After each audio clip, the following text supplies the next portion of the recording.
States of America and to the republic for which it stands, one nation, under God, indivisible, with liberty and justice for all. All right, very good. Welcome. Kathy, you can do a roll call whenever you're ready. You got it. Kate. Present. Hugh. Present. Liz. Here. Gologly is absent. Bergbauer. Here. Duskin is absent. Bartleson. Here. Cartlow. Here. We have a quorum. Excellente. Susie, what do you got for liaison? Do not have anything today. Okay, I know Wendy's going to steal your thunder tonight, that's why. Jonathan, Robin, you guys got anything? For the 11th year in a row, the Lockport Police Department, in partnership with the Lockport Resource Center, will host the annual bicycle drive and rehoming event. This is the Lockport Resource Center's largest fundraising event outside of the Pass It On Thrift Shop event. All proceeds benefit the Transformation Scholarship Program, which supports local students. Community members who wish to donate a bicycle may drop it off at the Lockport Police Department between April 1st and April 30th. Volunteers are needed to assist with repairing, cleaning, and inventorying the donated bicycles on May 2nd. Anyone interested in volunteering is asked to contact the Lockport Resource Center or email lrcvolunteer0214@gmail.com. Oh, yeah, sorry, thanks, you're right. Thank you. I was reminded that I didn't have chief come up. Our police chief's here, or rather our police chaplain. I gave him a promotion. Yes. Yeah, you. Sorry, Yeah, Chief. good night. Fantastic. Yeah. That's right. That's right. Pray with me, guys. Please be with. Heavenly Father, we lift for you the situation in the Middle East and the people of Iran and surrounding nations, men, women, and children who long for safety and daily bread, especially those who have lived under fear and oppression. You see every home, every hospital, every frightened parent. We ask you to shield innocent lives from harm, protect the vulnerable, the elderly, the sick, the displaced, and ultimately let peace and hope rise where fear now overwhelms.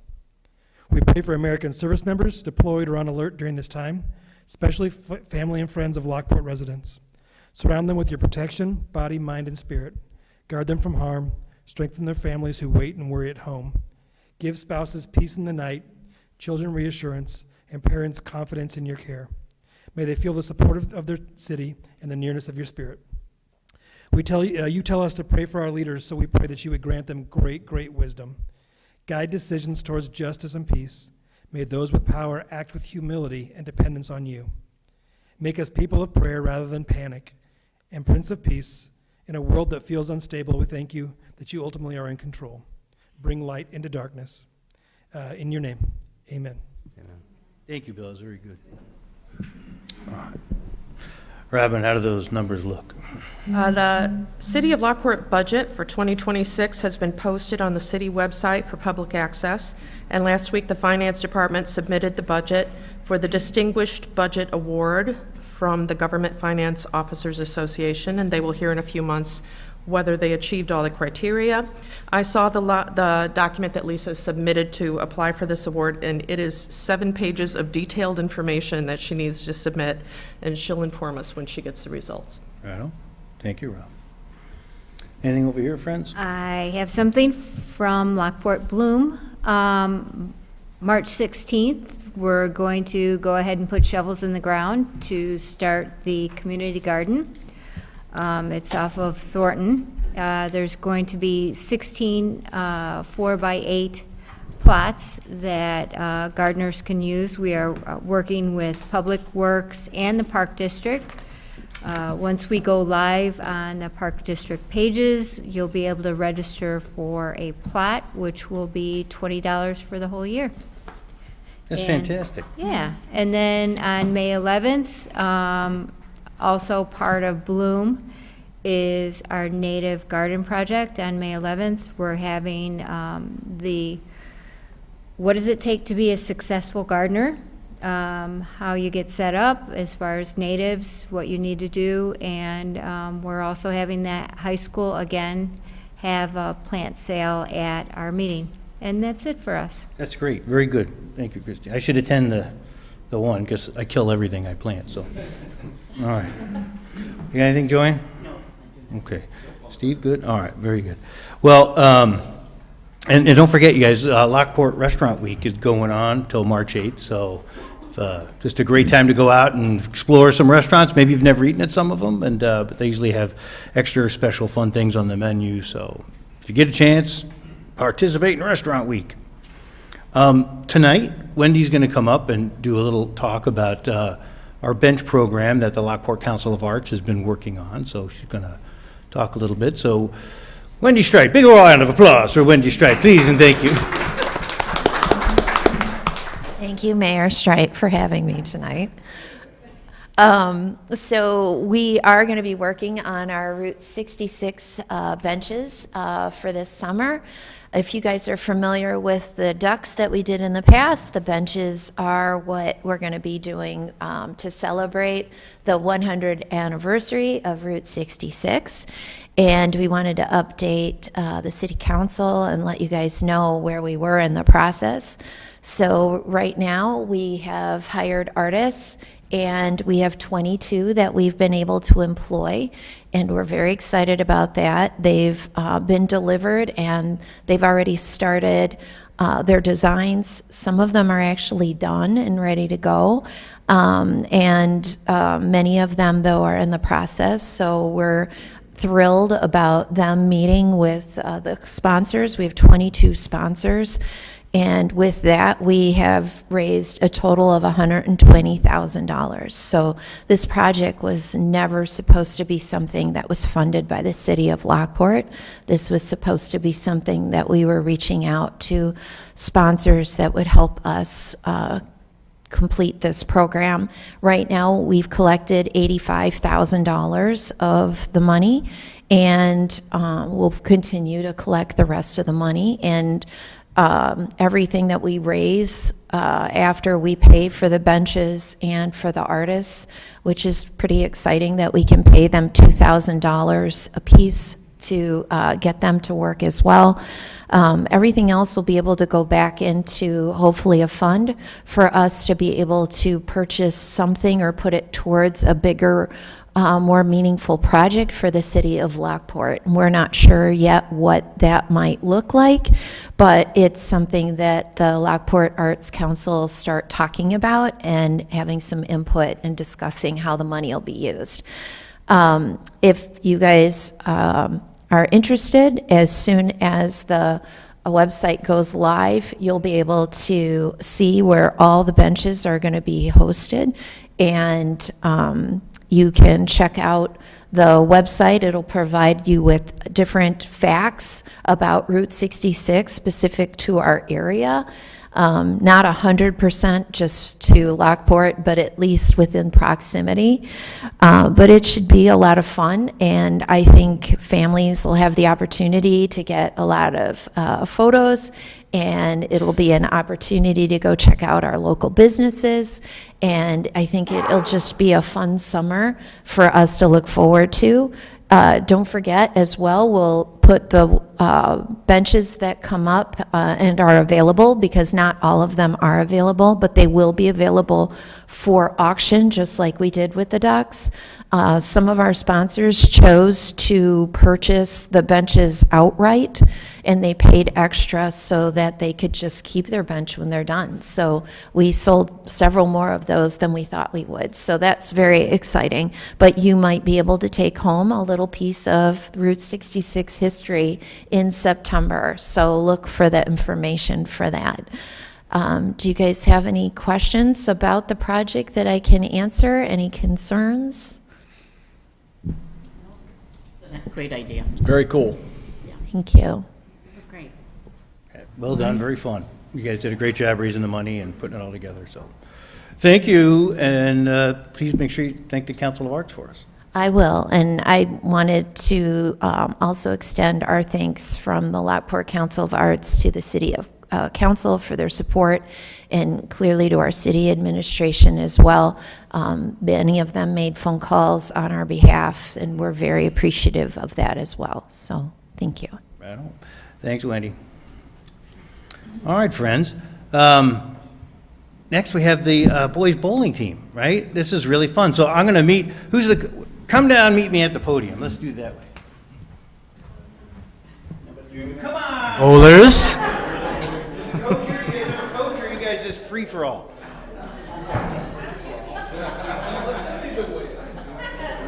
Right on, congratulations, man. Nice job. Excellent. Coach, come on up here and tell us about the heroin season, man. Yes.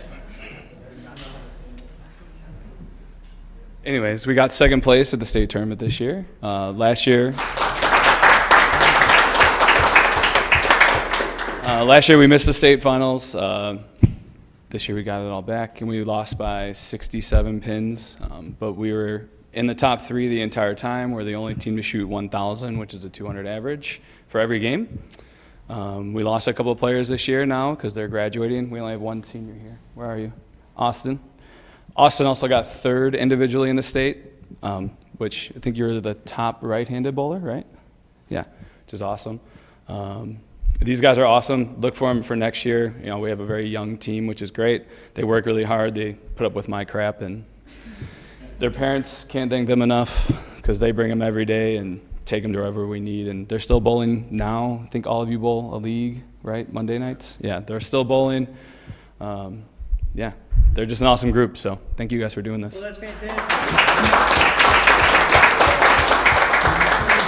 Can you read out their names? And I'll Oh, sure. Give them the certificate. And this side over here, guys, and we'll get a good picture. Austin. There you go. Custom caps are way cooler than a certificate.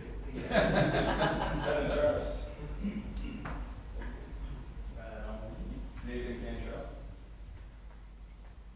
Mason Strassel. Kevin Gayhart. Nathan Gillett. Excellent. One for the coach and then one for your, all right. Thank you. Well, well done, you guys. Come on, we'll get a picture.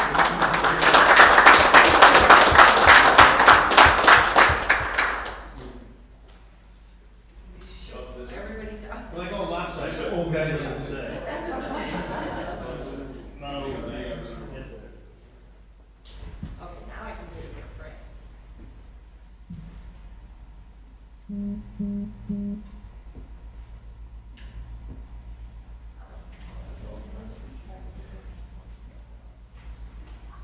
right, you guys, very good. Thanks for coming out. I appreciate it.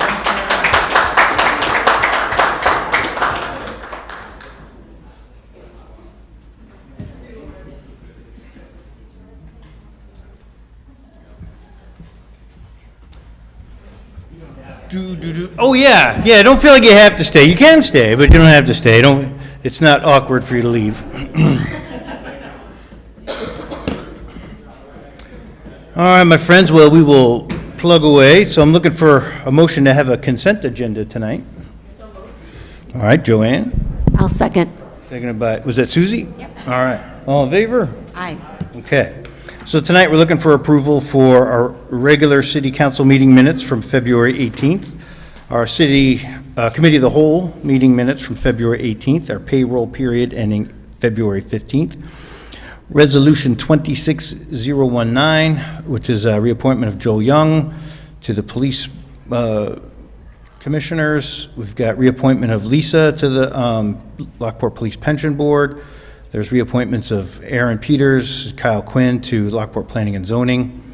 We're looking for approval for 26007, which is an amendment of the Lockport Code of Ordinances as it pertains to cemeteries. There's 25057 for concept plan for the proposed 120-unit assisted living senior apartment.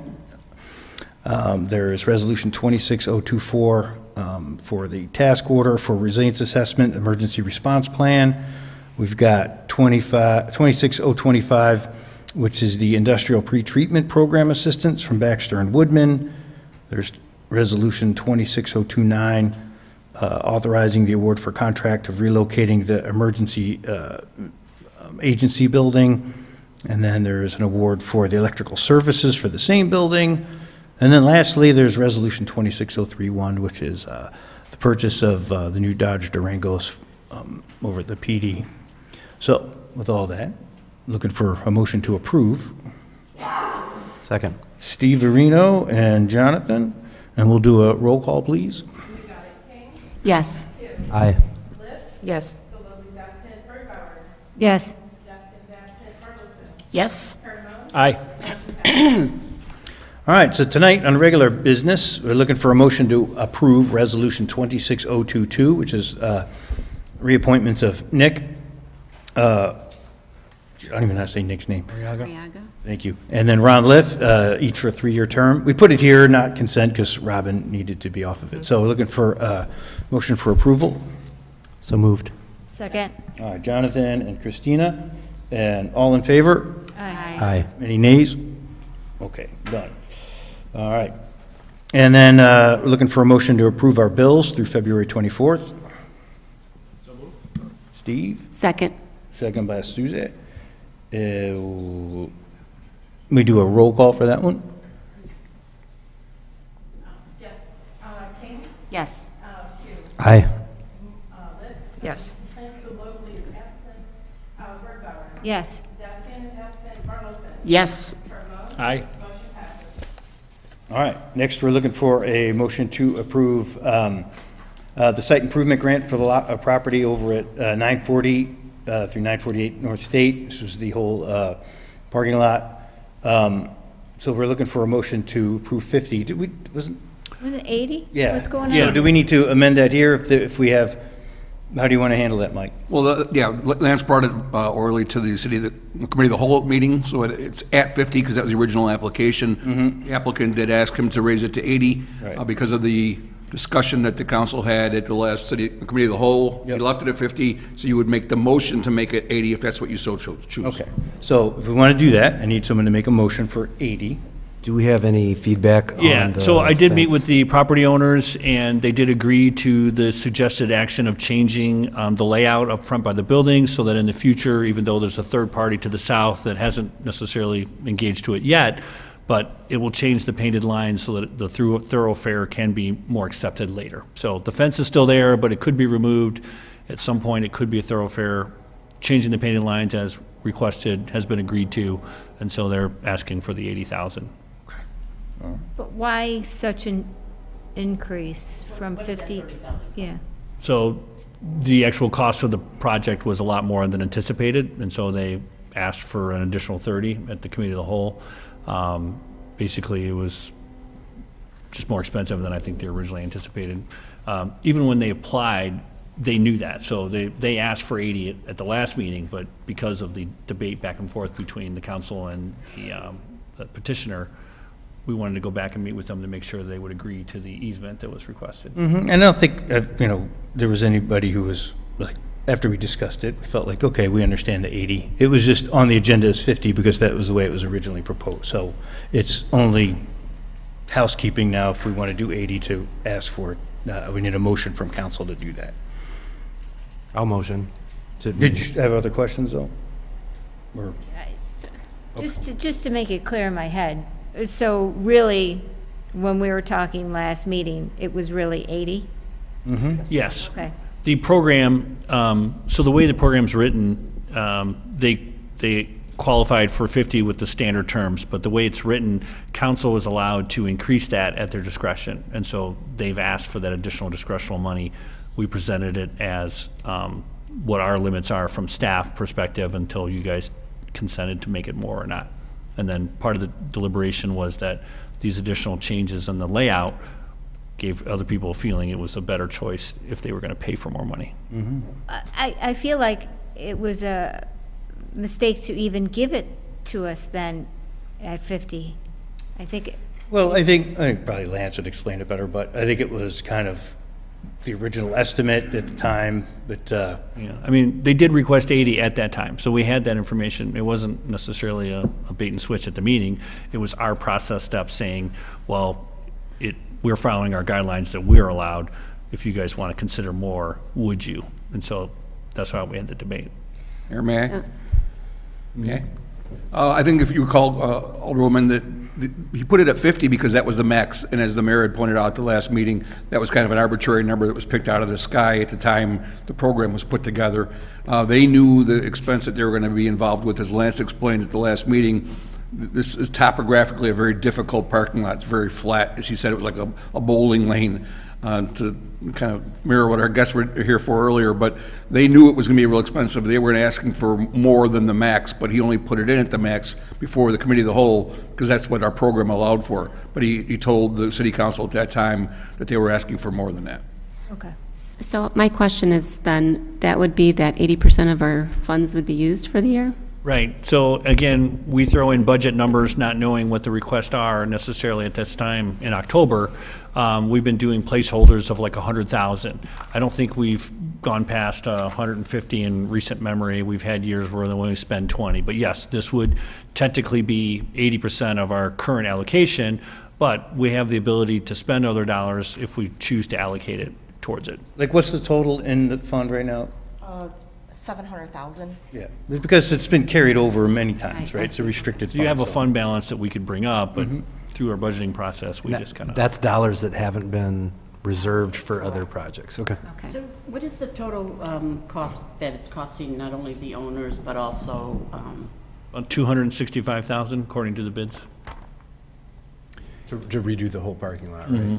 And is this like what I guess we would consider a final number? I mean, so like if we get to a point where, just theoretically, we want to remove the fence now and make it an open area, That would be on them. so that would be on them at that point, not coming back. Right. Okay. Yeah, and actually there's, We expect the property owner to the south to come, to approach us. Yeah, it's on their property, so that would be more of a Paul Gavin thing. It's like because Paul's always, he'll probably be here for something in the future, and we could say, Paul, I think opening up and getting rid of that fence, there's not a shopping plaza that I know of that has a big fence going down the middle. And I know they're separate places, but still, it just helps have that feeling. So, but that would be a thing we would put on. total project with the lights and the wiring and everything was closer to 300, so we would be putting in 80. All right, friends, if there's nothing else, then we'll do a roll call. Oh, no, wait, we're doing a motion for, I need a motion for 80 if somebody wants to do So it. motion for the All additional. right, so Jonathan's making a motion to do 80. Seconded by Robin. And then we'll do a roll call for that to make sure we're all good. So we did increase it to 80%? Mm-hmm. Okay, thank you.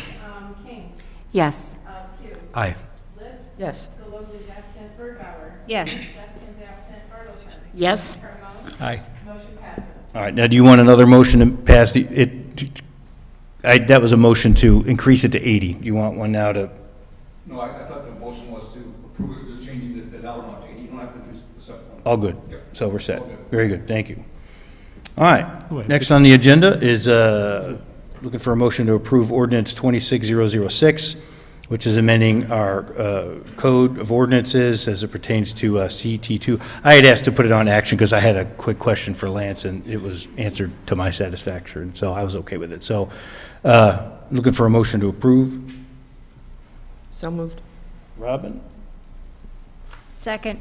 Christina? It's not a fun one, but Yeah, not exciting. Is there any questions then? And we'll do a roll call. You got it. King, Yes. Pugh, Aye. Liv, Yes. Birdbauer, yes. Bartleson, Yes? Cardinal, Aye. motion passes. All right, next we are looking for a motion to pass Resolution 26017, which is award well number 6 and well 13 filter treatment plant rehabilitation, not to exceed $6,221,000. So big project in the budget, but looking for a motion to approve. What was that number? You said 6 million? $6,221,000. Yeah. Why don't we make a motion and then you can ask all the questions you want. There's a new number. Where's the new number? I see. Yeah, there is going to be, so there was an error, so just, and I can explain. Oh, on this one. Yeah, there was an error in the bid tab that was submitted and the resolution, the original. I got you. What it was is that there's a alternate to do in Power Blast the inside of the vessels that wasn't added by staff at the time. I got you. So it's actually, the new number. The new number is $6,622,472. Correct. Understood. Never want to miss Okay. the opportunity to power blast. I just have a question. How old are these two wells? Both of the vessels or the water treatment plants were actually, I think one's 25 years old and the other one's about 23 since they've been last done. Okay. So these are beyond, this should be about every 20 years. Okay. And this project's been kind of in the design phase for the last few years. And Brian, it's still under budget, right? No. Yeah, So well, we're let's make the motion so we can have better discussion. So looking for a motion to approve. So moved. All right, so Robin and Jonathan. Yep. All right, so are there any further questions? I'm sorry. What other questions do we have? So it's under budget, you said? Yes, it is under budget still, still remained under budget. Okay. It's all part of our big treatment plant rehab. Yes. Okay. This, these filters got to be changed because Jonathan had too many Taco Tuesdays, right? This is well, This is the water, this is the water system, so not the Yes, tacos. kidding. All right. Wash down as So, tacos. all right, if there's nothing else, then we'll do a roll call, please. You got it. It's King, Yes. Hugh, Aye. Liff, Yes. Bergbauer, Yes. Bartleson, Yes? Cardamone. Aye. Motion passes. All right, next is looking for a motion to approve 26035, which is accepting proposal for Well 6 and Well 13 filter treatment plants rehabilitation project. This is not to exceed $529,126. So we're looking for this motion. So moved. All right, Steve. Second. All right, Joanne. Tell us what the difference is between the two. Yeah, the first one is the contractor doing the work. This is for the engineering, Phase 3 engineering. Thomas Engineering, we've retained Thomas Engineering to perform the work. They're also doing our treatment plant rehab, so they're in town, so their guy's going to be able to do the part-time inspection as that's going on. So they'll be working on both of them at that time. Okay, very good. Any other questions? Then we'll do a roll call, please. You got it. King, Yes. Hugh, Aye. Liff, Yes. Bergbauer, Yes. Bartleson, Yes? Cardamone. Aye. Motion passes.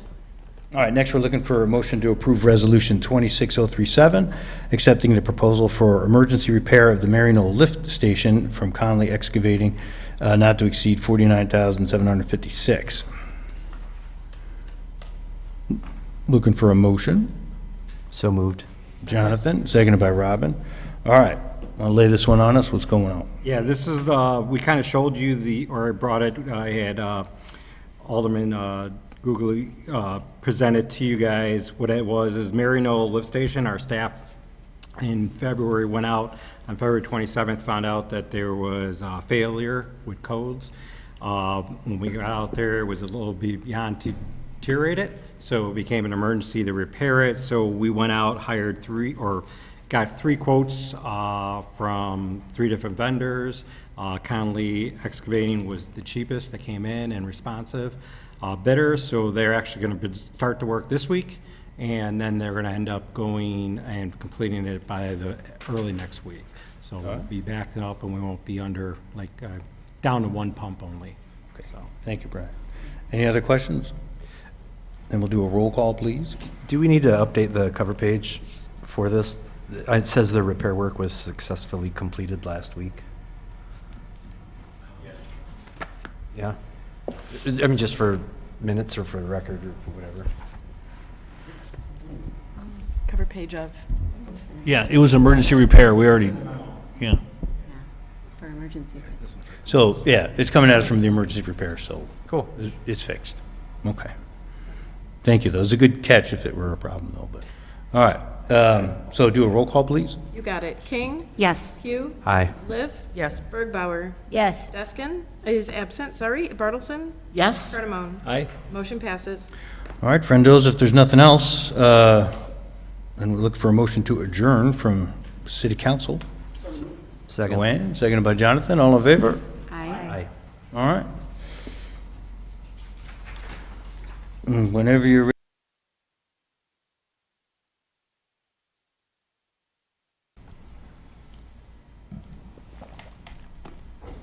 All right, ready when you are. All right, roll call, please. Got it. Okay. All right, King, Present. Hugh, Present. Liff. Galogli's absent, Bergbauer. Here. Deskin's absent, Bartleson, Here? Cardamone. Here. We have a quorum. All right, first thing up is CA1. So this is ordinance 26008, which is establishing a restriction on use of surplus funds for the Lockport Council of Arts program budget. So I think we've probably had this. Thank you, Mayor. Yes. So this is in support of some of the Lockport Arts programs that we've been doing. The budget amount that we did this year was obviously much larger because of the purchase of the benches and all this Route 66 anniversary information. This year was budgeted over $200,000. Just as an example, last year in 2025, we only did $50,000. So a big part of this money is this year's events in which the Lockport Council of Arts has been raising funds to not only cover the expenses of the benches, but also will hopefully have an excess amount of revenues that they would like to be able to hold over for future years. They would still have to come back to the council if they spend more than $20,000. They would still have to follow our local purchasing ordinance. So Lisa and I have worked on this together, and with Mike's help with the ordinance language, and we're in support and agreement that this can be done this way. And it's really just a matter of making sure that the funds don't get dumped into the general fund at the end of the year. Surplus of, Lisa, you want to say a few things? It's kind of an accounting term, so. Yeah, it's a restriction, so we're asking council to place a restriction on any surplus that is made. So it's not based on the budget, it's based on what revenues minus expenses for the projects that have to do with the Council of Arts, and they're identified during budget time. So if you remember during the budgets, I passed out all the special events, all the projects that they were doing, and they're identified. So we know exactly which projects pertain to this, and if there's any surplus at the end of the year, it goes into a restricted fund, just like video gaming money does.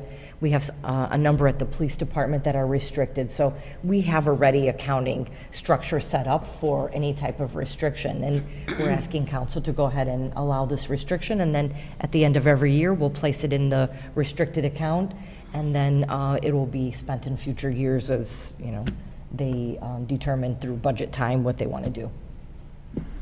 All right, any questions? I like this idea. I think it's a really good idea to have this surplus. But my question is, let's say they had a surplus of $50,000. Do we have any knowledge of how that's being spent? Or just it's up to the summer during arts? budget time, they will budget just like we have every department budgeting, right? So they will tell us in advance, and again, that'll be displayed to all of council during budget time, just as we have done in the past. So they will identify what they intend to do with those funds. And as Ben mentioned, we have a purchasing policy, so anything that is over $20,000 has to go in front of council for approval. So, we'll all be transparent during budget time as we discuss with each of you in our 2x2s, and if anything exceeds $20,000, we'll come in front of council for approval.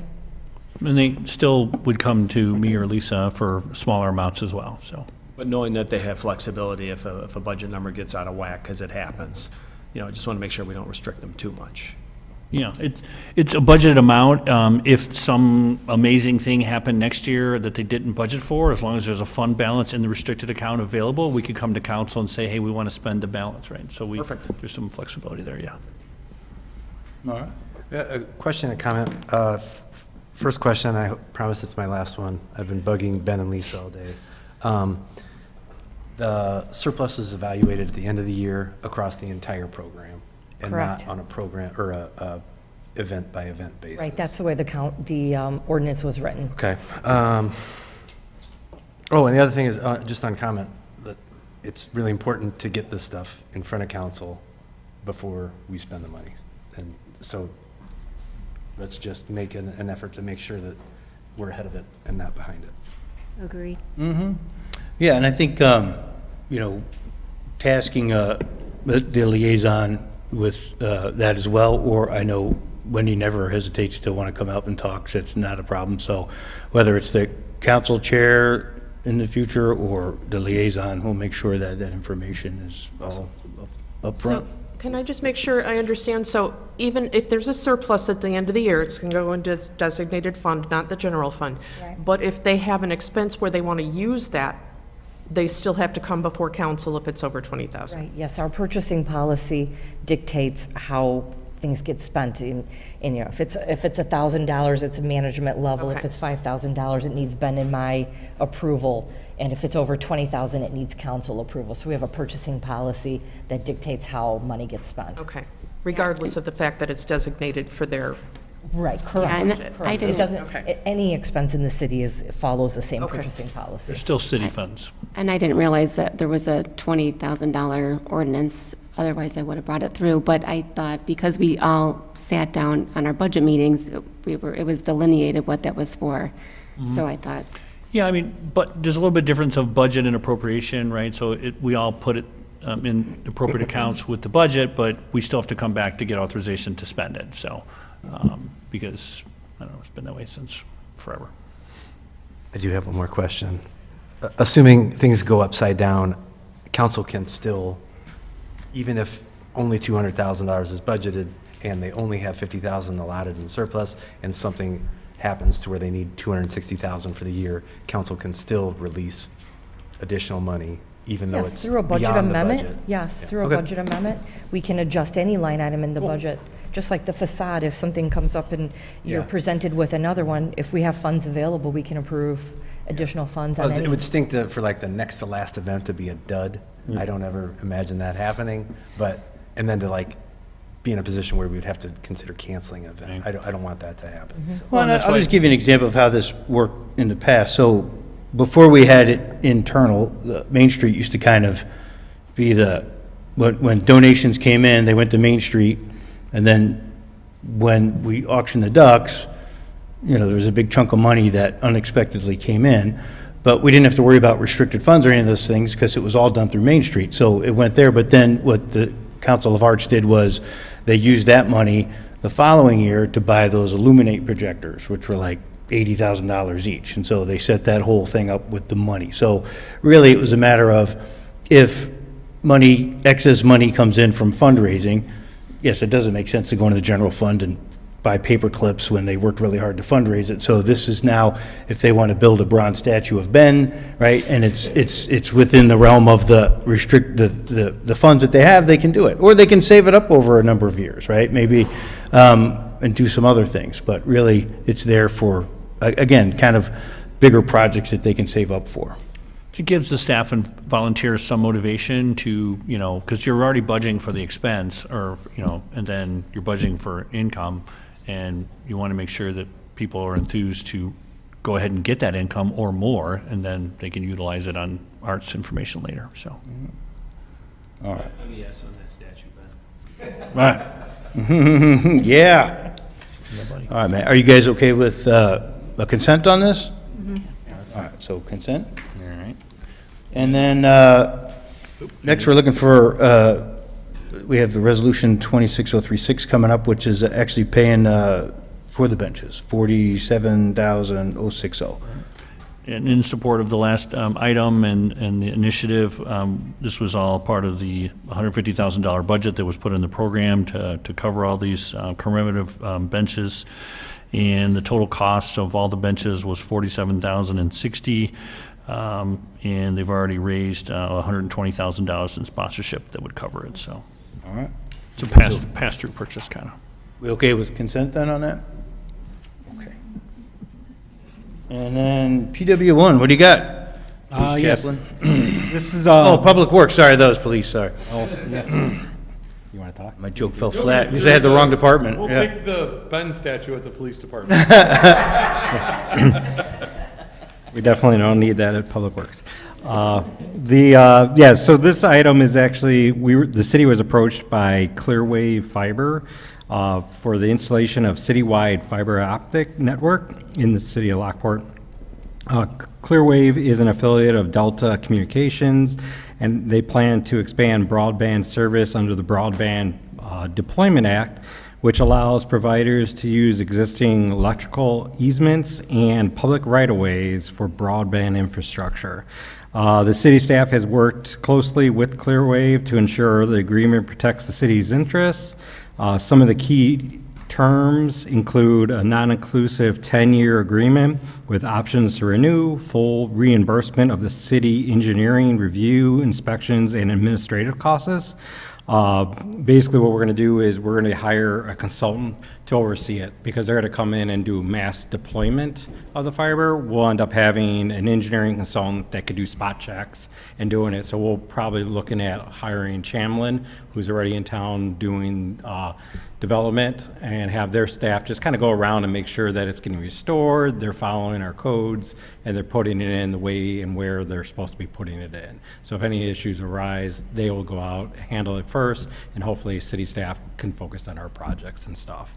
And is there, like, what kind of fees are there for that? I mean, these guys compensate for our? It'll be right at whatever Chamlin does. So if Chamlin's out there for 2 hours, they're going to bill us for 2 hours of fee for the service to be out there on it, and then we'll just pass that right along to the Clearwave, and they'll pay that fee. And what it comes down to is the better they are, the less fee they'll pay. If their contractor is clean and does it the way it's supposed to, then it'll be a daily 1 hour inspection and they won't have much. But if we got to stay on them, we got to be there 24 hours a day watching them do this, then the cost is going to go up for them. So kind of makes them want to be good partners with the city. All right.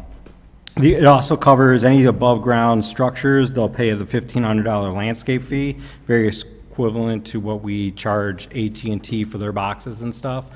So if the city wants to, we can go ahead and put some landscaping around it to try to hide it or make it blend in with the residential neighborhoods. They will be putting up a $75,000 bond for restoration. So as they're installing it, we'll have a bond. So if they do not perform, and they don't cure, we can pull the bond and actually get the areas restored and the parkway restored. Clearway will be following all our policies for permitting, installation, underground, feasibilities. They'll avoid interference with any of the city utilities. All maintenance, repair, relocations, includes those that require public improvements. So if we come through and have to have them relocate, it's on them to relocate it, just like the other utilities and stuff. One of the other things that makes it good is Clearwave will also supply free fiber services to all city-owned facilities. So as they install and they go by City Hall, they'll run fiber into our building, and we will have fiber here for free for the life of their agreement. So we don't have to pay for fiber. So in the long run, we'll start to save money on paying for fiber versus Comcast and stuff. So this agreement ensures the strong protections for the city, enabling broadband fiber services to our residents and businesses. So I respectfully request approval to place resolution number 26-015, approving the right-of-way agreement for broadband internet between the City of Lockport and Delta Communications. Affiliate is Clearwave Fiber on the next council agenda. Questions, thoughts, concerns?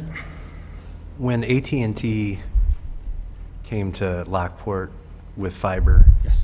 we did a similar agreement. AT&T was a different agreement. They were in their franchise agreement. We have a franchise agreement with some of the bigger utilities like Nicor, ComEd, AT&T. This is in lieu of a franchise agreement because they actually fall under the Telephone Act or whatever it is. So, we get approached by fiber companies a lot, and we've been trying to say no as much as possible because there's only so much room in our right-of-way. But we were really pleased with Clearwave's team and their approach, and that they actually want to start.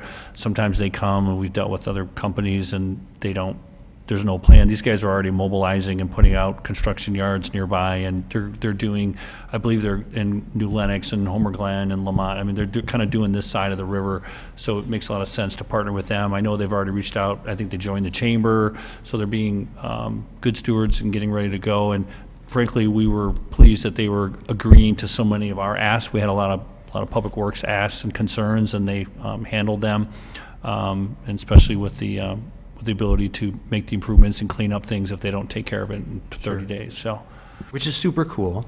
I like that. I also like people to have choice, and I don't. Where a direct competitor for fiber, and they're going in areas. I don't have choice. I have to use Comcast. Yeah. Other service, it might be DSL. AT&T fiber doesn't run to my house. So it'd be nice to know that they're going to serve the entire community Yeah. and not just what might It make won't us be- the most yeah. money. Every They have a street, rollout but, plan, you know. so there is a map in the agreement, and there are certain areas that they're gonna roll out faster than others. So there are some areas that have AT&T currently. Those will be their secondary after they roll out, because their goal is to get fiber to at least someone. So if you don't have fiber, you're gonna get fiber. Okay. And that's what their goal is to get the fiber to all the people that don't have any fiber. Yeah. And then what they'll do is go in and then start to compete with the AT&T subdivisions that do have some of the AT&T, and they'll go into those after they get out their first deployment in the first 18 months. So, Can I get a copy of that map? yes, it is actually in the agreement. The agreement should have been loaded. It should be in the packet somewhere, It's in the but we packet can in the send you a back. different PDF. But I can get you a full size of the map. I can send it to you. Yeah, that'd be So great. I will send that to you. Because in the packet, it's probably a little small. All right, friends, you guys want to do consent on this one? Yes. All right, I'd prefer action. I'd like to look at that. the action is, Cool. Jonathan's like, I'm not on this map. Yeah. Manu. Yeah, it's not like, On there. Okay. good, it's great. Action. All right, and lastly, what else you got, Brian? Okay, the next one is for the design engineering for 2027 roadway reconstruction and water main project. This project will replace the aging water mains, remove all the lead and galvanized surfaces along both roadways. On 19th Street, which is toward the bottom, that's the east-west street, that'll be from Hamilton to State. That'll be a full roadway reconstruction, new curbs, improved sidewalks, reinforced subgrade, and new pavement. Along State Street, IDOT will complete the drainage, the curb, and the ADA improvements this year as part of their resurfacing from Division all the way down to Collins. But they're going to remove the red section of the project from their plans for resurfacing to allow us to go ahead and install the water main in the pavement, so we won't have patching after a brand-new road goes in. We'll be doing this at no cost. We're going to be going into an IGA agreement with IDOT, and that'll be forthcoming to you guys as soon as we get the final language worked out with IDOT. But they'll be covering all the costs, so as part of our water main project in '27, we'll also do their resurfacing of it. So it basically just kind of cleans it up for everyone, and saves us money because we're not having to pay for the full surface patch. That'll be covered as part of the resurface. So I respectfully request the approval to place resolution number 26-032 to accept the proposal for Christopher Burke Engineering in the amount of $247,710 on next city council agenda. Any questions, concerns? You guys okay with consent on this one? Yes. Consent it is. All right, that's everything. So if there's nothing else, we'll look for a motion to adjourn. Second. Steve and Susie, all in favor? Aye. Right on, thank you, everyone.